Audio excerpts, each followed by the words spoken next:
Welcome to the Mongabay newscast. It's November 2nd, 2022, and I'm your host, Mike Gurecki, bringing you the news and inspiration from nature's front line. Today we have two divergent stories about forests in the Americas. First up is a story out of Ecuador, where a Shuar Indigenous community has just won a major victory to protect its ancestral lands from cattle ranchers, loggers, and miners. We speak with Felipe Serrano, Ecuador Country Director for Nature and Culture International, which helped the Shuar people in their fight to get the Tiwi Nunca forest included in Ecuador's national system of protected areas. Our second story today is from Washington State here in the USA. 2 years ago, a new law signed by Washington Governor Jay Inslee made cutting down forests a part of the state's official strategy to mitigate global warming, based on the premise that it's more effective to store carbon in wood products like lumber and plywood than it is to keep forests standing in the first place. We speak with Paul Koberstein, who, together with co-author Jessica Applegate, wrote an article for Earth Island Journal that brought to light the flawed scientific basis for Washington's questionable climate solution. Governor Washington Jay Inslee has a long, well-earned reputation for being a climate hawk who has been advocating action, but he signed this bill, and it calls for doing exactly the opposite of what we should be doing, which is protecting trees and keeping the carbon in the forests. And these forests in particular are the most carbon-rich forests in the world and can store their carbon for centuries, if not more than 1,000 years. The nearly 5,500 hectare or nearly 14,000 acre Tiwi Nunca forest is now included in Ecuador's national system of protected areas after a decades-long fight by a Shuar Indigenous community that lives in and relies on the forest. They were aided in that fight by the NGO Nature and Culture International, which helped the Shuar people gain title to their land in 2021. But under Ecuadorian law, the Shuar only owned the surface of the land, meaning there was still a threat from extractive industries eager to come and exploit the resources underneath the surface soil.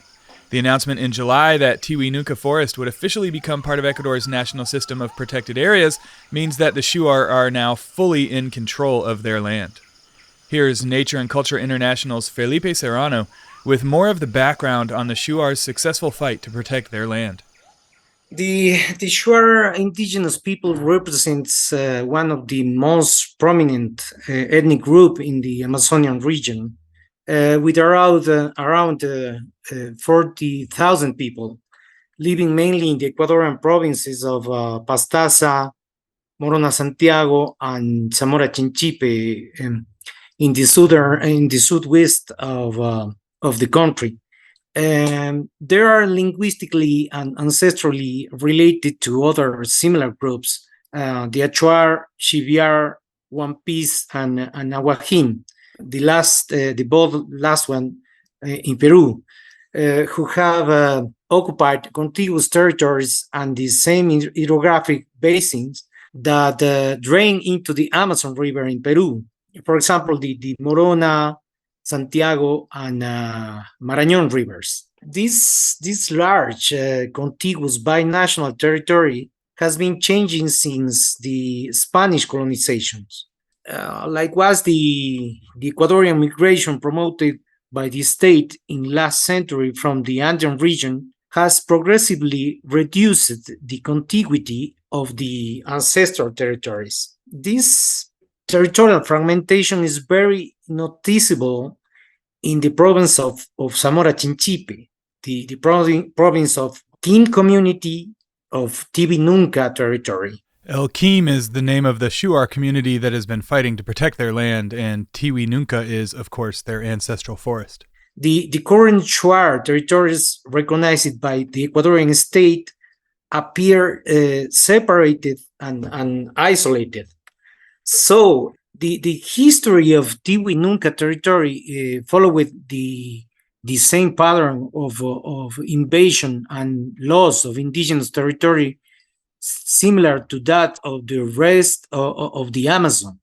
Shuar indigenous people had a semi-nomadic lifestyle. This changed as the most productive parts of their territory were taken over by mestizos or colonists. Therefore, the Shuar families began to form settlements later known as centers, or called in Spanish, centros Shuar, to prevent more invasions, and also because it was a strategy of, let's say, the state and Catholic Church to concentrate and evangelize the Shuar population.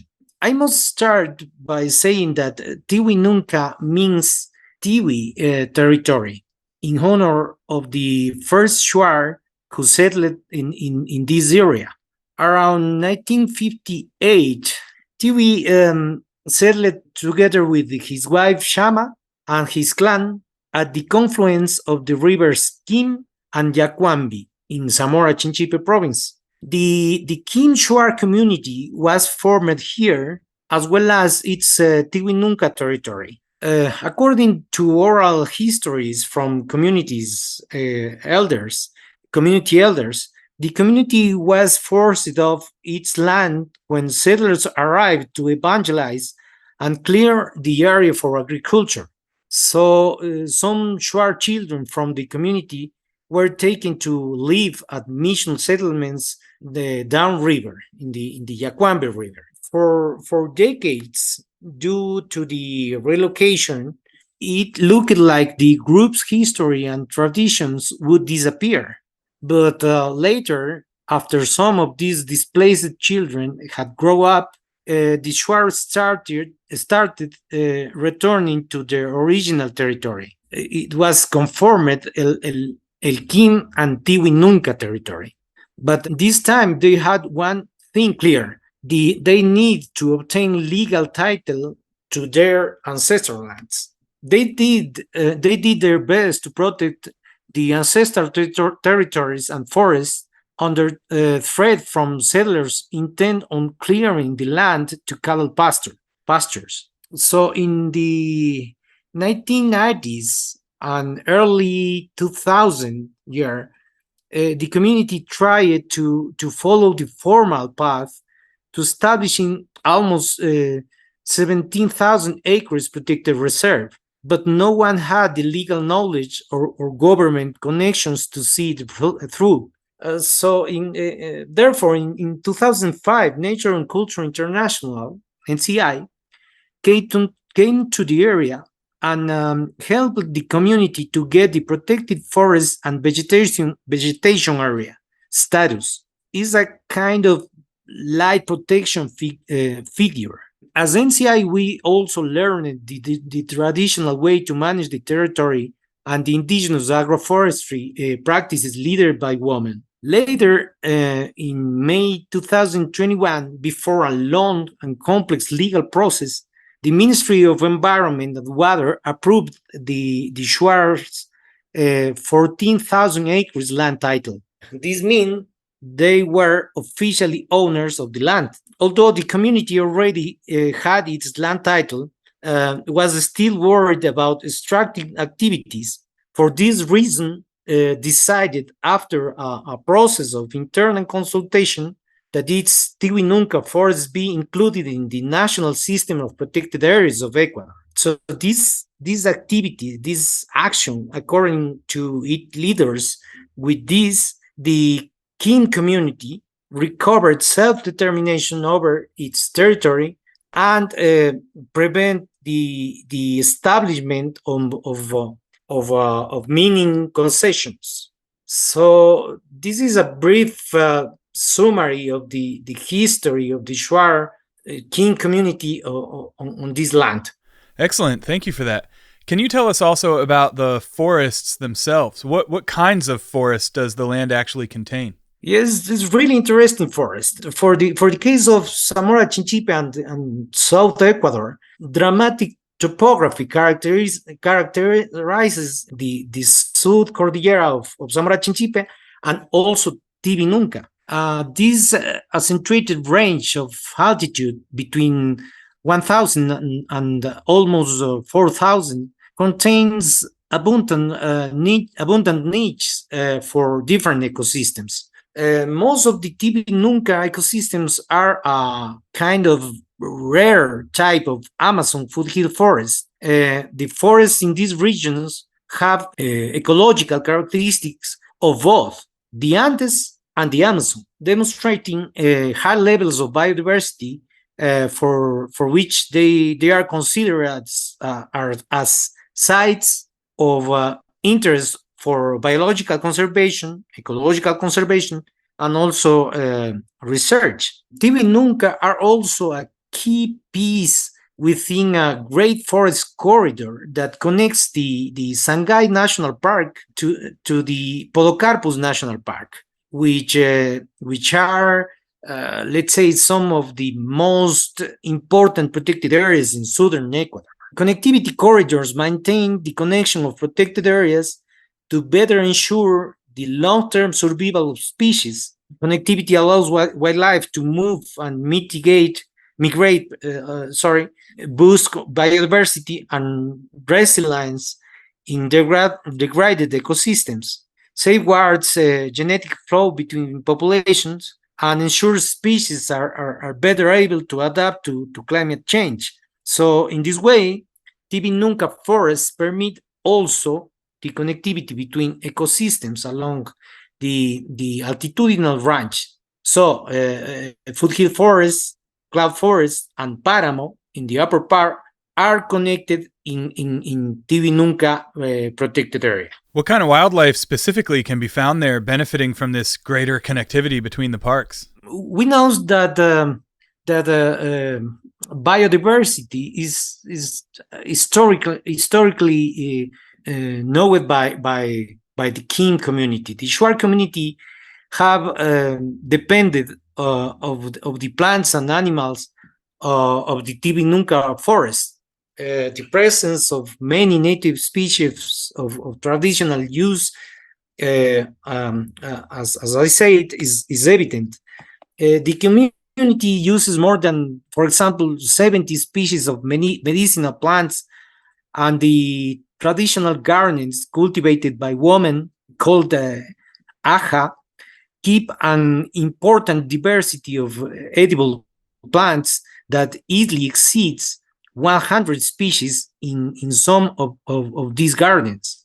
So the forest is particularly diverse in plants. As I mentioned, very close to the Tibi Nunca is the Podocarpus National Park, a protected area with more than 4,000 species and the largest endemism of orchids in the country. It would not be surprising then that the Tibi Nunca contains a similar diversity.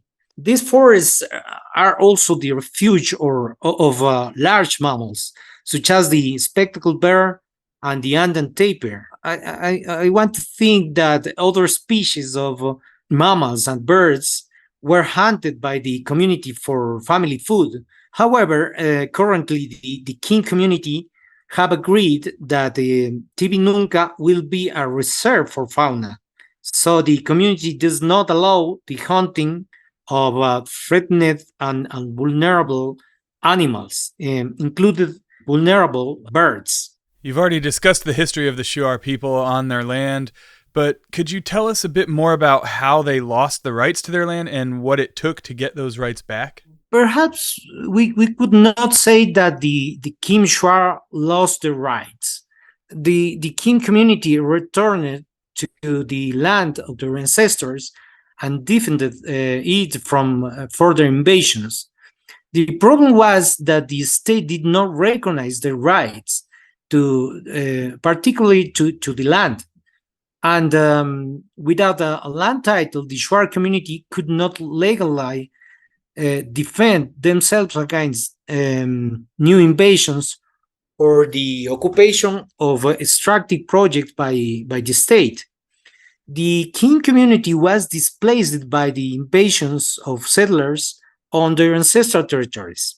The settlers advanced with the occupation of land, taking advantage of the fact that the land was not titled by the state. Through the progressive occupation and deforestation of sites for the establishment of agricultural or livestock plots, the settlers assert land rights. So the state did not have the capacity to control these advances and settlements. So NCI became a partner of the community because the king wanted to claim their land rights and protect their extraordinary and fragile ecosystem. First, as the approach proposed by the community was the conservation of territories and biodiversity. We initiated a legal process so that the Ministry of the Environment of Ecuador can assume the titling of ancestral territories.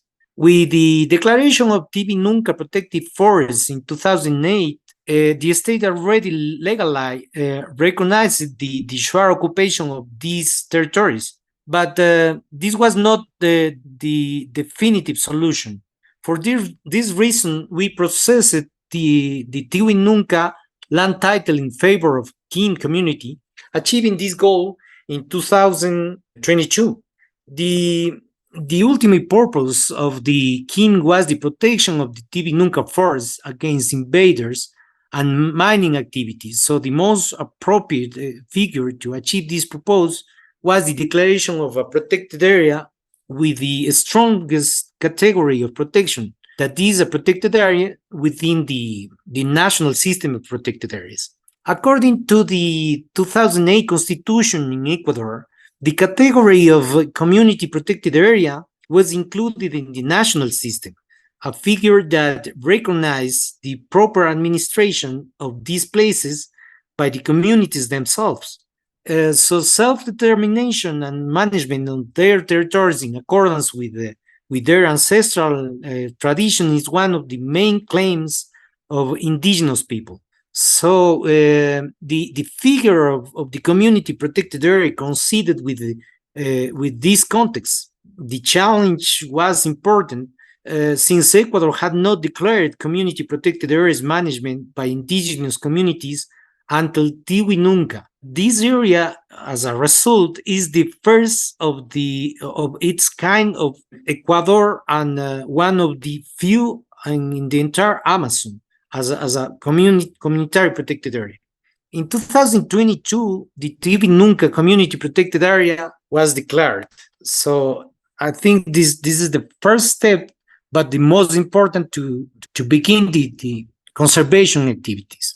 So, Nature and Culture International is a conservation organization, but a major activity of yours is helping indigenous communities protect their land rights. My understanding is you've helped over 30 communities to secure their land rights. Why is that important work to do? There are various reasons, but I think various scientific analysis finds that at the Amazonian basin level, while forests in indigenous territories and protected natural areas represents at least 52% of the Amazonian total, only 17% of deforestation occurred in their boundaries, a percentage significantly lower than the 83% of deforestation coming from the forests of areas outside of their delimitations.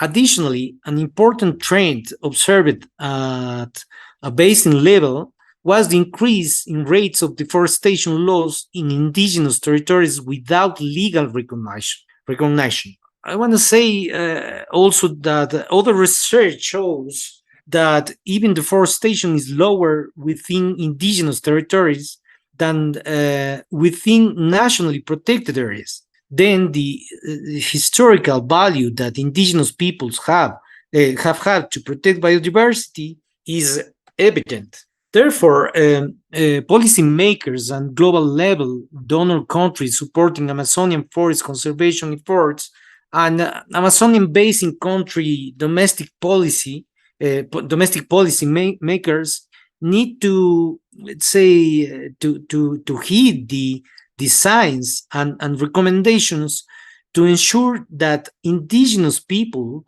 and the forests in their territories can continue to play the important role they do in mitigating climate change and species loss. Are there other indigenous communities NCI is working with right now? Yes, of course. We need to scale these activity, these results.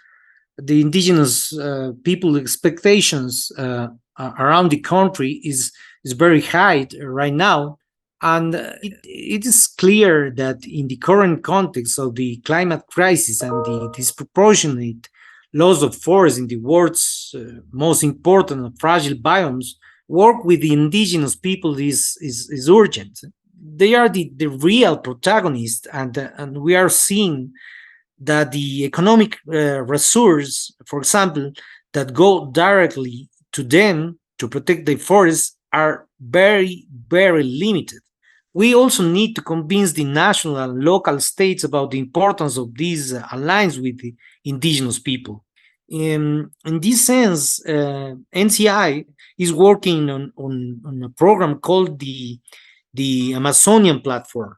The Amazonian Platform for Forest, Climate, and Human Well-being is the complete name, is a kind of collaborative agreement among the 6 provinces of the Ecuadorian Amazon and the indigenous nationalities of the Amazon of Ecuador.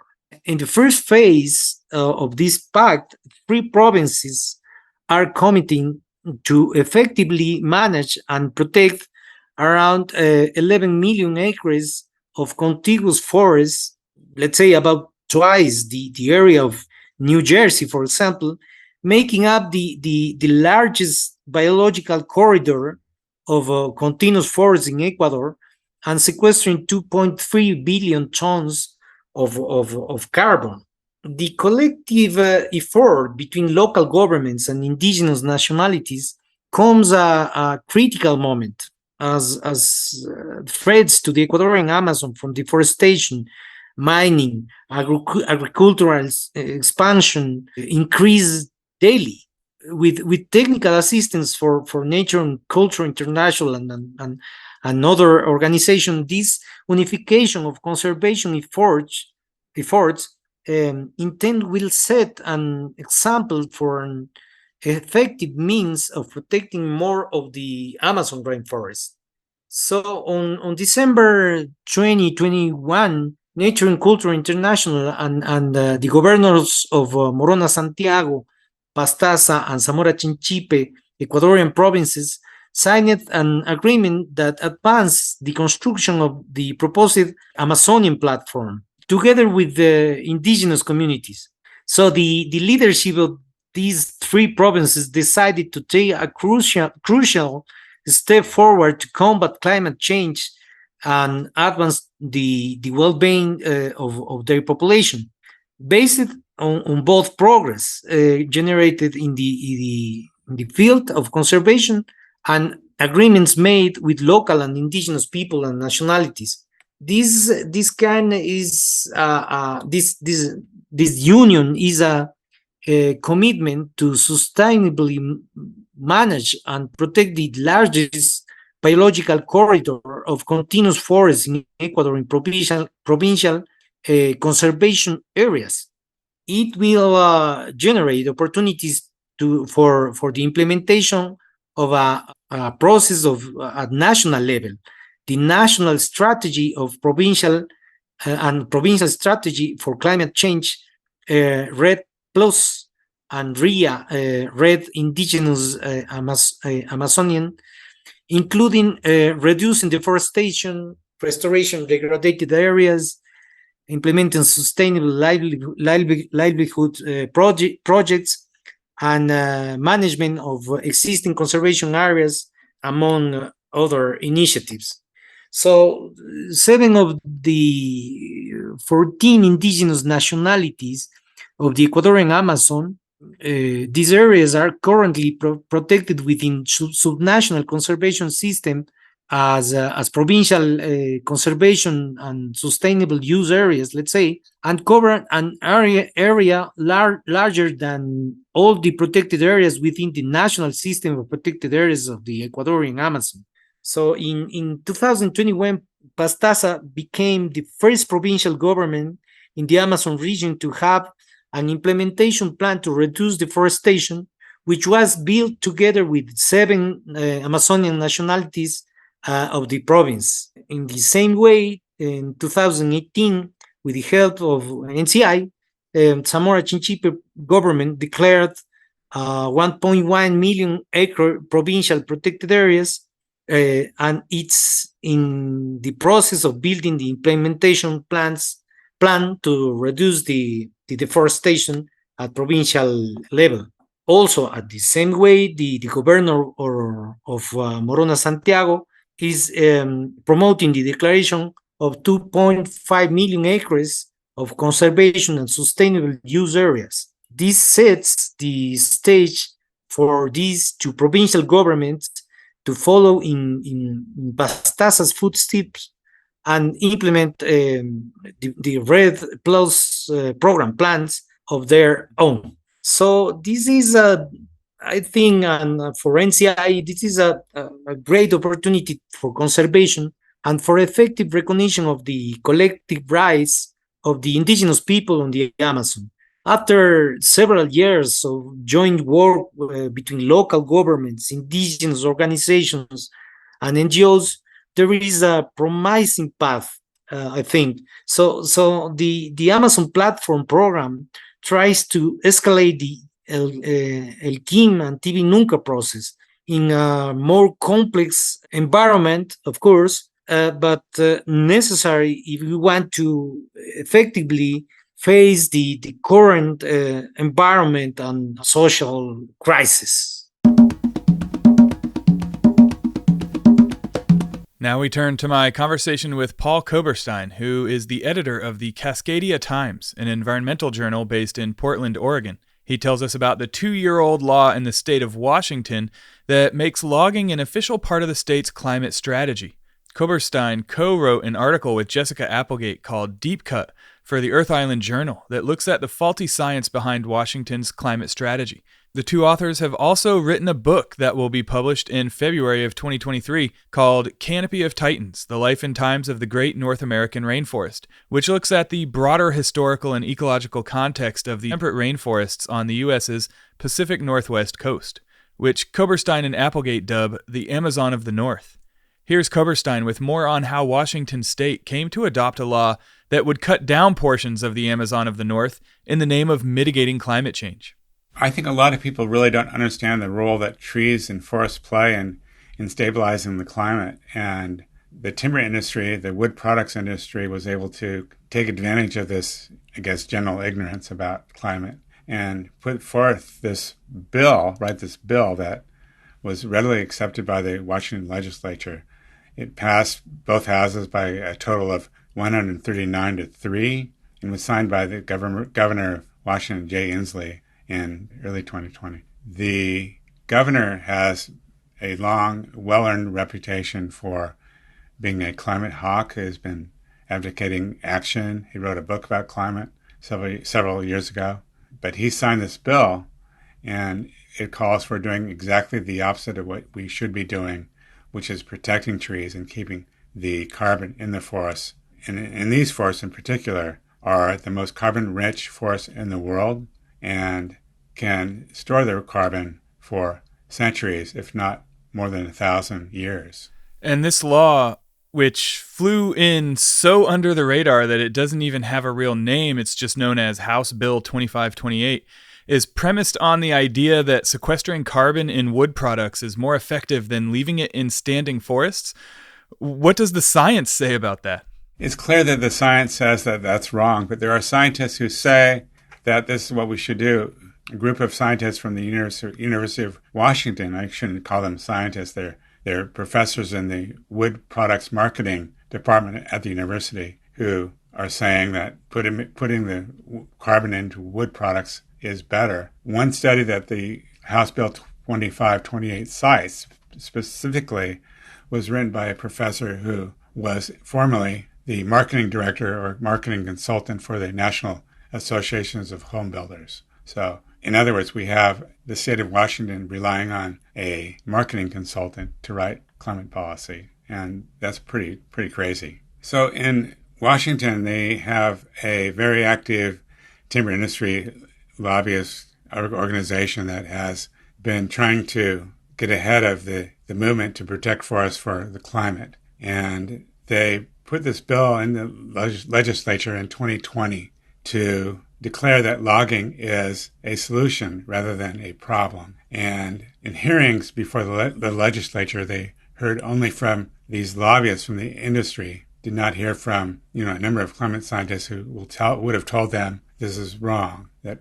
it's better to store carbon in the forests than in wood products. And there are a number of studies that show this. One of them from 2019 from the University of Idaho showed that only about 19% of the tree's carbon is retained by the wood product over the long run. So in other words, most of it goes back into the atmosphere either as the detritus from logging the trees, the branches, the crowns, the leaves, and so on. In addition, some of the carbon from the wood product dissipates into the atmosphere over time. The timber industry did not recognize this as the science behind this, and basically bamboozled the legislature into thinking that wood products, it's jobs, it's the economy, it's one of the state of Washington's primary industries, into thinking that this was the way to go. At the same time, the state of Washington owns about 2 million acres of mature forests and has been cutting them down at the rate of several thousand acres a year. And these mature forests are the forests that store the most carbon next to old growth forests. So the industry, in proposing this bill, wanted the legislature to believe that cutting trees down is the way to go. It's like declaring burning coal as clean. There's an article by Simon Lewis in London, climate scientist in London, who wrote in Nature in 2019 that natural forests that have never been cut are 40 times better at storing carbon than tree farms, which is where the timber industry gets its lumber for its wood products. So what are some of the other options that the state of Washington has to actually meet its climate goals? Well, the state of Washington is doing a great job in terms of trying to reduce and eliminate fossil fuel burning emissions. But if that's all they do, they won't get the job done. They need to find a way to put the carbon that's already in the atmosphere. There's about 300 gigatons of carbon in the air. That's a legacy from burning fossil fuels over the last 3 centuries. And something needs to be done about that carbon. That is the carbon, by the way, that's causing the hurricanes, more ferocious hurricanes, the heat domes we're experiencing, flooding, and so on. We need to address that carbon. And forests are the best way that we have to deal with that. And like you said earlier, the forests in Washington state are particularly important to protect for climate reasons. Well, it's very clear from the science that not every forest is equally adept at storing carbon or efficient. The forests in the Pacific Northwest on the Pacific coast store more carbon per acre than any forest in the world. And if we want to continue to use wood products, we might want to cut down forests that are less effective at storing carbon than this one. And there are forests that are being grown to do just that. So the science tells us which forests can be protected, which forests, if we want to minimize climate damage from cutting down forests, we can do that. But cutting down the most carbon-dense forests in the world does not make a whole lot of sense. In the Deep Cut article, you write that another expert the Washington legislature could have and maybe should have heard from is Dr. William Muma at Tufts University, who might have told them about his concept of proforestation. Can you tell us about it? Muma introduced proforestation in a study he wrote in 2019, basically calls for a 3-pronged strategy. Protect all old-growth forests, the ones that are ancient and large carbon storage sinks. Mature forests, which are forests which will be old growth in the not-too-distant future, and to delay harvest in younger forests so that they can grow bigger and store more carbon in the short term. Proforestation also involves protecting all public forests, publicly owned forests, and a few other things. Well, your forthcoming book, Canopy of the Titans, has plenty more to say about why the temperate rainforests of the Pacific coast of North America are so unique and important. You refer to them as the Amazon of the North, which I've never heard before, but it certainly helps suggest just how biologically rich and crucial to regulating the global climate these forests are. Jessica Applegate and I wrote Canopy of Titans to tell the story of this rainforest which lines the west coast of North America from California into Alaska. People don't realize that this is the most carbon-rich forest in the world, in terms of carbon per acre. It stores several times more than the Amazon. It is also home of the tallest trees on Earth, but it doesn't have a name. We call it in our book the Pacific Coastal Temperate Rainforest. Our article in Earth Island Journal kind of expanded on that book, into the state of Washington, but in our book we cover the destruction of this rainforest over the last 200 years. And if we can restore the forest, we can store gigatons more carbon in these forests, in these trees. You said this Pacific Coastal Temperate Rainforest is the most carbon-rich forest in the world? That's correct. In 2002, a scientist from Oregon State University discovered that the Douglas fir forests of western Oregon were the most carbon-rich forests. But then later, new data showed that the redwood forests in Northern California have even far more than the Douglas fir forests. And at this point, we believe that the redwoods are the most carbon-rich forests. But the redwood forests in the Jed Smith State Park in northernmost California are the most carbon-rich, probably 6 or 7 times more than the Amazon in terms of carbon per acre. Wow. And what about other life besides trees? How biodiverse are these forests? Well, these forests have been the subject to campaigns from the forest advocacy community for decades. And historically, they've been trying to protect these forests for the purpose of protecting biodiversity, the spotted owl, salmon, other species. Now we see these forests as giant carbon storehouses, and they are now saying forest defense is climate defense. And it makes sense. I mean, the plans they had to protect these forests are now protecting the climate. Yeah, you have a great line in the book that sort of speaks to that, where you write, forests were supposed to be our last line of defense against climate chaos, but instead have morphed into an existential threat. Right. As Mongabay has reported several times, the Amazon is losing its ability to stabilize the climate. It's becoming a carbon polluter, whereas before it was a major carbon sink, which means that more carbon is coming out of the forest than is being absorbed. And this forest along the Pacific coast could play the same role. If we protect it, it's not being protected. Only small portions of it are protected.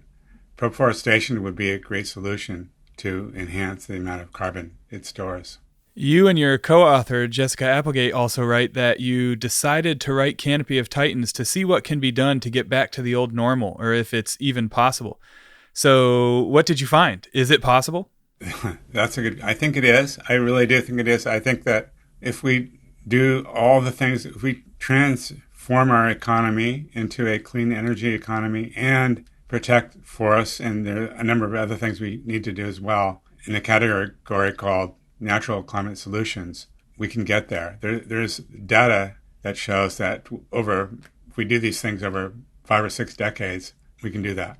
And I talked to the author of this study in 2017, Branson Griscom with Nature Conservancy, who is the lead author of this paper, Natural Climate Solutions, who told me that we can do this over like 6 decades, 7 decades. So there's 300 gigatons of excess carbon in the air.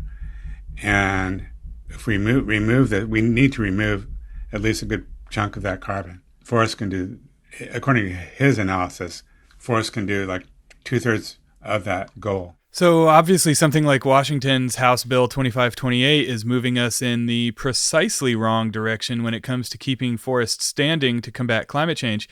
In terms of the broader policy frameworks in place, what's the prognosis? Are there people pushing for changes to policy in line with what the science is saying we need to do to protect forests for the climate?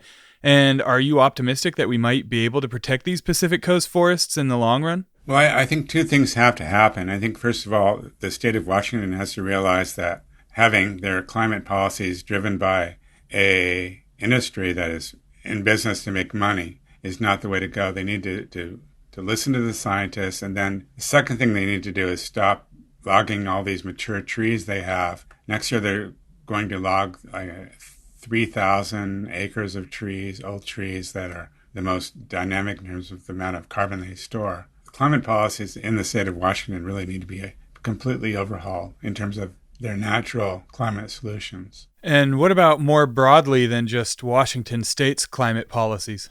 Every year there's a summit, a global climate summit, and the one this year is going to be held in Egypt. And I am going to be looking for action to protect forests that come out of this COP27 conference. Last year in Glasgow, they enacted a policy to restrict or end deforestation, but they delayed the action until 2030. I think we need to see action faster. We need action right now.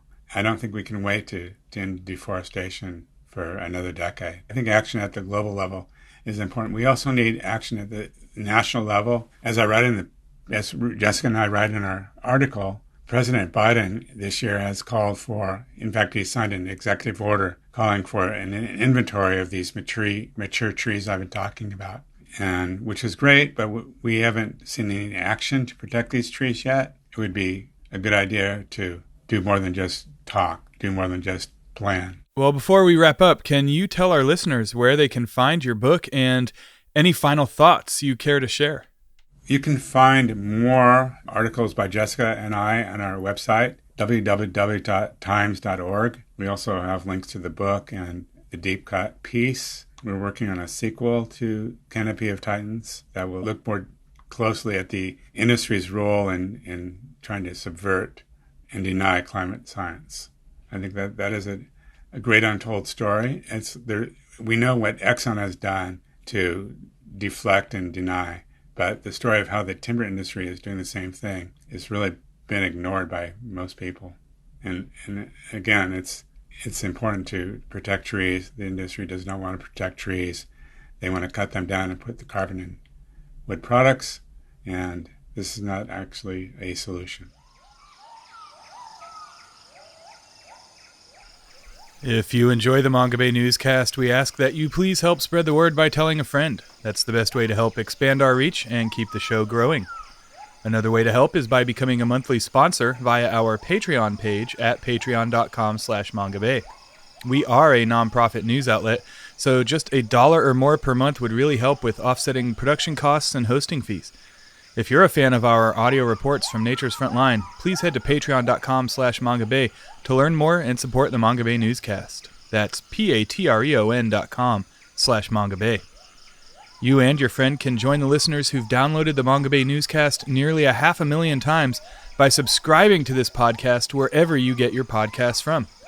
Or you can download our app for Apple and Android devices. Just search either app store for the Mongabay Newscast app to gain fingertip access to new shows and all of our previous episodes.